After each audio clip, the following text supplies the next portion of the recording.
Hello everyone, स्वागत है आपका आपके अपने YouTube channel for nurses preparation में। आज के जो हमारे क्वेश्चन हैं वो रहेंगे मेंटल हेल्थ नर्सिंग से। फॉर नर्सेस प्रिपरेशन की तरफ से जुलाई महीने में आप सभी नर्सेस के लिए हमने मोस्ट इम्पॉर्टेंट क्वेश्चन की एक सीरीज़ तैयार की है, जिसमें only and only important questions आपको करवाए जाएंगे एग्ज़ाम के बेसिस पर। ये जो मेरी वीडियो है वो है #6। अगर आपको इससे पहले वाली मोस्ट इम्पॉर्टेंट क्वेश्चंस की वीडियो देखनी है तो आप वीडियो के डिस्क्रिप्शन में जाइए, वहाँ आपको सारी वीडियोस के लिंक मिल जाएंगे, उस पर क्लिक कीजिए, ज़्यादा से ज़्यादा देखिए और पसंद आए तो लाइक भी कीजिएगा। तो और देरी ना करते हुए आज का हम अपने क्वेश्चन स्टार्ट करते हैं। Question number 1 is which of the following is the appropriate nurse diagnosis for the patient of sleep disorder. निम्न में से स्लीप डिसऑर्डर वाले पेशेंट्स में सबसे अप्रोप्रिएट नर्सिंग डायग्नोसिस कौन सा होगा? आपके ऑप्शंस हैं A self esteem disturbance, B risk of injury, C fear और D sensory perceptual alteration. And the correct option is option number B, that is risk of injury. Sleep disorder वाले patient में drowsiness व decrease concentration के कारण injury का खतरा सबसे ज़्यादा रहता है। अगर हम और नर्सिंग डायग्नोसिस की बात करें तो जो फियर वाला है उसमें जो मेन नर्सिंग डायग्नोसिस होगा वो होगा हाइपोकॉन्ड्रियासिस, और अगर हम बात करें सेल्फ स्टीम डिस्टर्बेंस में इसका जो नर्सिंग डायग्नोसिस होगा वो होगा अल्टरनेशन इन सेल्फ कॉन्सेप्ट, और अगर हम ऑप्शन डी वाला that is sensory perceptual alternation वाला अगर हम करें तो इसका जो नर्सिंग डायग्नोसिस होगा वो मुख्यतः परसेप्शन डिसऑर्डर वाले पेशेंट में अप्रोप्रिएट है।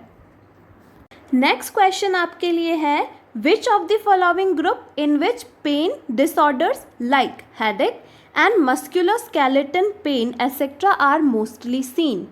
पेन डिसऑर्डर्स जैसे हेडेक, मस्कुलोस्केलेटल पेन आदि निम्न में से कौन से ग्रुप में बहुत ज़्यादा व बार बार देखने को मिलते हैं? आपके ऑप्शंस हैं A low socio economic population, B women, C man और D none of the above. And the correct option is option number B, that is in women. Somatoform pain disorder जो होता है वो पुरुषों के बजाय महिलाओं में बहुत ज़्यादा कॉमन होता है। यह मुख्यतः 30 से 40 वर्ष यानी 30 से 40 वर्ष की आयु में ज़्यादा से ज़्यादा देखने को मिलता है। नेक्स्ट क्वेश्चन है Choose from the following age in which autism can usually be diagnosed. आपको इन सारे ऑप्शंस में से बताना है कि जो ऑटिज्म है वो सबसे ज़्यादा कौन से एज ग्रुप में देखने को मिलता है या डायग्नोस्ड होता है। और आपके जो ऑप्शंस हैं वो हैं ए 5 ईयर्स, बी 6 ईयर्स, सी 3 ईयर्स और D 4 years. And the correct option is option number C, that is in 3 years. लगभग 2 वर्ष की जो उम्र का बच्चा होता है वो दूसरों में रुचि इस वर्ष तक दिखाना स्टार्ट कर देता है, मतलब दूसरों में रुचि यानी इंटरेस्ट प्रदर्शित करना स्टार्ट कर देता है, वर्बली बातचीत करना स्टार्ट कर देता है और सीखने की एबिलिटी भी रखता है खुद से। यदि बच्चे में इन एक्टिविटीज़ की कमी पाई जाती है तो बच्चे में लगभग 3 वर्ष की आयु में ऑटिज्म इन्फेटाइल का डायग्नोसिस माना जाता है। नेक्स्ट क्वेश्चन है which of the following instruction nurse should give to a patient suffering from panic disorder. Nurse के द्वारा निम्न में से कौन सा इंस्ट्रक्शन पैनिक डिसऑर्डर से ग्रस्त मरीज को आवश्यक रूप से देना चाहिए? आपके ऑप्शंस हैं A teaching the patient to develop an exercise program, B. Teach the patient to identify cognitive distortions, C. Make the patient role play the panic attack or D. Teach the patient to identify sources of anxiety. And the correct option is option number D, that is teach the patient to identify sources of anxiety. Panic disorder वाले patient को nurse के द्वारा यह सिखाना चाहिए कि उसमें anxiety उत्पन्न करने वाला सोर्स कौन कौन से हैं और एंजाइटी व पैनिक अटैक के लक्षणों में क्या संबंध होता है, ताकि ऐसे सोर्सेस या सिचुएशन की पहचान करके पेशेंट स्वयं को एंजाइटी से यथाशीघ्र बचा सके। क्वेश्चन नंबर 5 है, Which of the following is the main sign and symptom of cognitive disorder? निम्न में से कॉग्निटिव डिसऑर्डर का मुख्यतः साइन और सिम्टम कौन सा होता है? आपके ऑप्शंस हैं A feeling of fear, B deficit in cognition on memory, C depression और D all of the above. And the correct option is option number B, that is deficit in cognition on memory. Cognitive disorder का main sign या symptom हम कह सकते हैं वो होता है significant change in cognition of memory from a previous level of functioning. और इसके अलावा अगर हम बात करें डिप्रेशन की तो इसका मतलब होता है feeling of sadness and apathy. और ऑप्शन फीलिंग ऑफ फियर वाला ये जो ऑप्शन है ये मुख्यतः फोबिया से ग्रस्त पेशेंट में देखने को मिलता है। क्वेश्चन नंबर 6 है, Which of the following type of defense mechanism is seen in a patient suffering from borderline personality disorder? Borderline personality disorder से ग्रस्त मरीज में निम्न में से किस प्रकार का डिफेंस मैकेनिज्म देखने को मिलता है? आपके ऑप्शंस हैं ए प्रोजेक्शन, बी आइडेंटिफिकेशन, सी कंपेंसेशन और D all of the above. And the correct option is option number A, that is projection. Borderline personality disorder वाले पेशेंट स्वयं की फीलिंग व अयोग्यताओं को दूसरों पर ब्लेम करते की प्रकृति रखते हैं। अतः ऐसे पेशेंट मुख्यतः प्रोजेक्शन या फिर डिफेंस मैकेनिज्म का प्रयोग करते हैं। इसके अलावा बॉर्डरलाइन पर्सनालिटी डिसऑर्डर वाले मरीज इलाज के बाद अपने इंटेंस एंगर के बारे में शांत या पीसफुली से वार्तालाप करते हैं।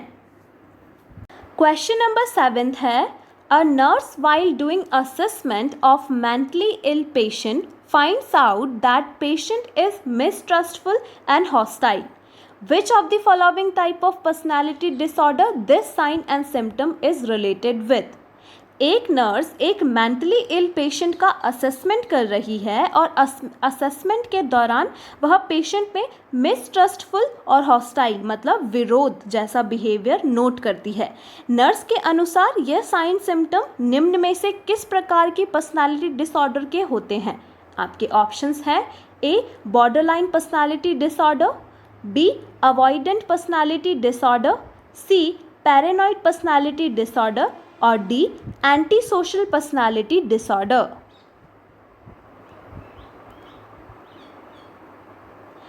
And the correct option is option number C, that is paranoid personality disorder. Paranoid personality disorder से ग्रस्त पेशेंट में बिट्रेल मतलब रहस्य उजागर करना, डिसेप्शन मतलब धोखा देने वाला, डिसिड्यूल मतलब खिल्ली उड़ाने वाला, मिसट्रस्टफुल अविश्वासी, हॉस्टाइल मीन्स शत्रुता आदि इम्पॉर्टेंट फाइंडिंग पाई जाती है और पेशेंट इन्हीं के अनुसार बिहेवियर करता है। और बाकी के जो शेष ऑप्शन यहाँ पर बचे हुए हैं वो पर्सनालिटी डिसऑर्डर के साइन और सिम्टम्स इसमें न के बराबर पाए जाते हैं।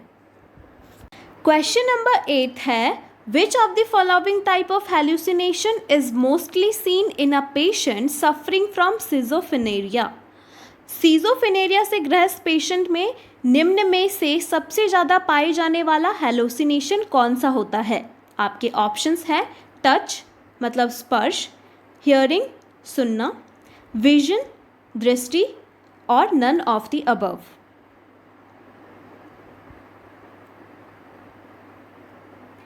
And the correct option is option number B, that is hearing. यहाँ पे हम हेलुसिनेशन की बात करें तो जैसा कि आप सब जानते हैं हेलुसिनेशन एक मिस परसेप्शन डिसऑर्डर होता है। इसमें बिना किसी ऑब्जेक्ट या स्टिमुलेशन की उपस्थिति के पेशेंट को मिस परसेप्शन होता है। यह मुख्यतः 5 प्रकार के होते हैं। First is auditory, second one is olfactory मतलब smell, third is visual, fourth is tactile and fifth is taste. ये सारे जो होते हैं वो हेलुसिनेशन में होते हैं।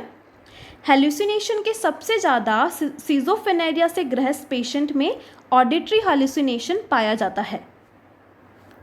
नेक्स्ट क्वेश्चन है, a patient tells the nurse that he is using cocaine as a recreational drug but now he can't control the use of this drug. This type of drug behavior is known as। एक patient nurse से कहता है उसने cocaine का use एक recreational drug के तौर पे किया था, लेकिन अब वह उसके यूज़ को कंट्रोल नहीं कर पा रहा है। इस प्रकार के ड्रग बिहेवियर को किस टर्म से द्वारा व्यक्त किया जाता है? आपके ऑप्शंस हैं A cross tolerance, B intoxic dose, C compulsive use or D toxic dose। And the correct option is option number C, that is compulsive use। जब कोई व्यक्ति किसी ड्रग को मनोरंजक औषधि या फिर एंटरटेनमेंट पर्पस के रूप में यूज़ करता है और फिर उस ड्रग के यूज़ को कंट्रोल नहीं कर पाता है, मतलब उसकी लत या फिर एडिक्ट हो जाता है, तो इस प्रकार के ड्रग बिहेवियर को हम बोलेंगे, इसको बोलेंगे हम कंपल्सिव यूज़। इसके अलावा अगर हम यहाँ पर क्रॉस टॉलरेंस की बात करें तो इसका मतलब होता है when the effects of the drug are decreased and the patient takes larger amount to achieve the desired drug effect. Next and the last question of this video is, which of the following statement is correct for the patient suffering from dissociative identity disorder? निम्न में से dissociative identity disorder से ग्रस्त patient के लिए कौन सा statement सही है? आपके ऑप्शंस हैं A they can be treated with anxiety drugs, B they often improve with long term therapy, C they rarely marry और D they rarely improved with treatment. And the correct option is option number B, that is they often improve with long term therapy। DID means dissociative identified disorder। ये वाले जो मरीज़ होते हैं या फिर ये वाले जो पेशेंट होते हैं, इसका इलाज लॉन्ग टर्म थेरेपी से सक्सेसफुल संभव है और अधिकांश DID से ग्रस्त पेशेंट की मैरिज भी होती है, और बाकी वाले जो सारे ऑप्शंस हैं वो DID वाले पेशेंट के लिए गलत हैं। सो माय फ्यूचर नर्सेस, आज के वीडियो के लिए बस इतना ही। आशा करती हूँ आपको ये वीडियो पसंद आया होगा। अगर आपको आज का वीडियो पसंद आया है तो आप इस वीडियो को लाइक करें, चैनल को सब्सक्राइब करें और अपने फ्रेंड्स के साथ वीडियो को शेयर करना तो बिल्कुल भी ना भूलें। अगर आपको और ज़्यादा क्वेश्चंस की प्रैक्टिस करनी है तो हमारे चैनल पे टॉपिक वाइज क्वेश्चन अवेलेबल हैं, आप जाएं, उन्हें देखें, ज़्यादा से ज़्यादा प्रैक्टिस करें और अपनी तैयारी को और भी ज़्यादा स्ट्रॉन्ग करें।